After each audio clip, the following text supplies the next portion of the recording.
What's up, fish lore? Alright, I'm going to show off the CO2 tanks. Here's the 20-pound CO2 tank. It's the aquatic life regulator. Obviously, comes out of the CO2 tank into the regulator. This first gauge is how much is in your tank. Second gauge is how much is coming out of the regulator, I believe. It's always really low, considering we only use them for aquariums. Obviously, then it comes to the solenoid valve. Opens and closes, obviously, for day and night, if you have it on a timer. And then for mine, I bought this hexagon, well, no, hexagon's 8, 6 outlets to go to different tanks. Right now I'm only running on 2. It did not fit the aquatic life regulator when I bought it. I had to use, I can't remember what the tool is, but something to change the thread sizes, and then a little bit of tape, and so far no leaks. So anyways, this cord's going over here to my 20-gallon long, which I only have one little disc diffuser in. Obviously a check valve in between there, and I just keep it under the filter so the bubbles will go up and then they get kind of splashed back around. You can kind of see them. Well, they're kind of hard to see, but... And so far it's doing a decent job, considering this is a divided tank, so it's probably hard for them to spread too much. But anyways, let's go to the 40. So I got bubbles coming, or it's coming out of here, going into the bubble counter right there. Sorry. So going in the bubble counter there, check valve coming on up, going into the top of my reactor. So the CO2 comes in here from the top, and then it forms like a little bit of bubbles inside the reactor. This is where the your air or the water is getting pushed in from the canister, and it's spinning these propellers. I don't know if you can see those spinning in there or not. It's kind of dark back here. You can see something spinning in there, but yeah, it spins those blades up and chops them up real good. And when they get small enough, there's a tube that runs through the middle of this, and when they get small enough, they'll go down to the bottom, and when they finally end up in that tube, it'll come back up, come out the top, and then this just leads back to my spray bar. So here's my spray bar. Depending on how many bubbles you run, sometimes you will see bubbles coming out of your spray bar. You can kind of see mine. There's some bubbles coming out of that spray bar.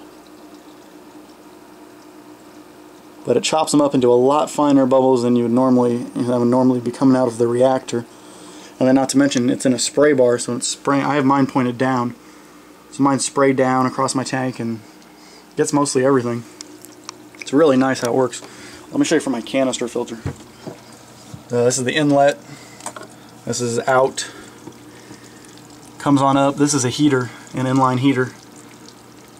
Sorry about that. Comes on up to the heater, from the heater, and then yeah, like I said, in through here.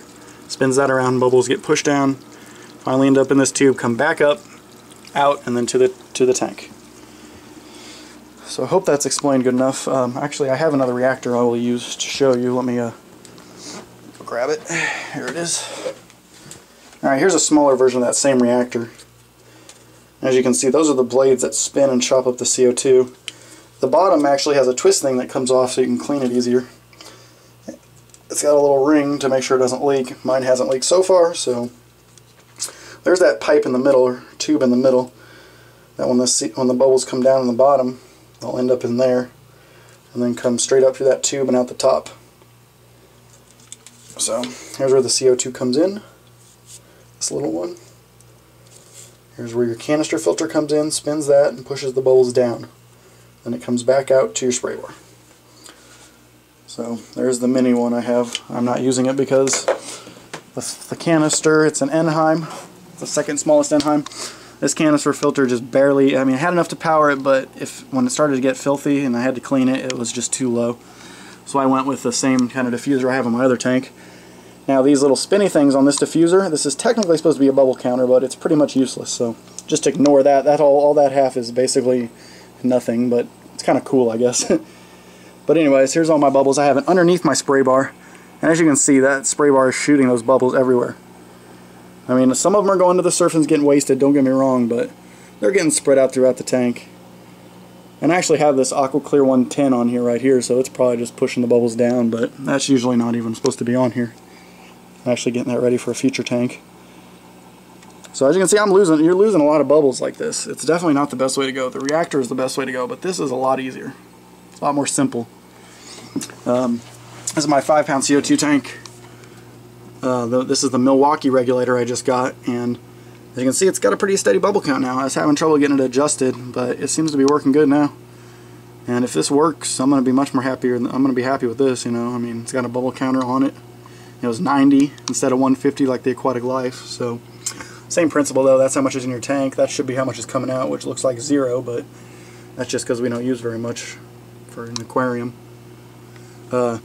This is, see, like on my Aquatic Life, I'm pretty sure that what this is supposed to adjust this, how much is coming out, and then you can use this to fine tune it. My Aquatic Life doesn't even have a little twist valve here to adjust it. I think it must just be preset or something for aquariums. All it has is one of these to fine tune it, so that's what I'm guessing is the Aquatic Life is just preset for aquariums, and this you could, I don't know, I guess you could use it for many things like welding or whatever, I guess. Not sure, but so that's why the Aquatic Life is easier to set up. I think it's just because it's preset, but if the Milwaukee will give me a steady bubble count, I don't mind. Alright, here's a 5-pound tank. This is the Aquatic Life regulator, same one that was on my 40. Same thing, again, just, you know, gauges. One hose leaving to a check valve and going to a disc. And then the bubbles coming out. And I used to have a Fluval, so a Fluval in-tank filter that would blow the bubbles around real good. This I have it under the Tetra Whisper right now. The Whisper's not doing such a good job as far as spreading the bubbles out, but I'm going to work on trying to fix that. Just redid my 8-gallon. Tore down a bunch of Lewiggia and only replanted 3 out of this tall grass plant. If anyone knows what this plant is, I know this is someone else's thread, I'm helping them, but if anyone knows what that plant is, let me know. I'm not sure what it is. Big, tall kind of grass plant. It's not sage. That's all sage, but it's not sage. I'm not sure what it is. Here's my HC. I've been having algae problems, but I've been cutting back the lights. Right now I'm only running 1, so... Anyways, I just did an update on this tank on my channel, sorry. Check it out if you want. I'm just kind of having fun playing with it, so... Anyways, that's it. I hope I answered all your questions. Here's a timer. Right now I have both lights on the timer. The CO2 is not on a timer, so on this CO2 I have to unplug it to get it to stop here. Unplugged, CO2 stops. The solenoid valve closes. I don't know if you can see it, if it's lit up or not. I don't think you can, but anyways, yeah, just plug it back in. And you heard that little click. That's the solenoid valve opening. You might hear that every morning if you get a CO2 tank. Okay, I think that's it. I hope that helped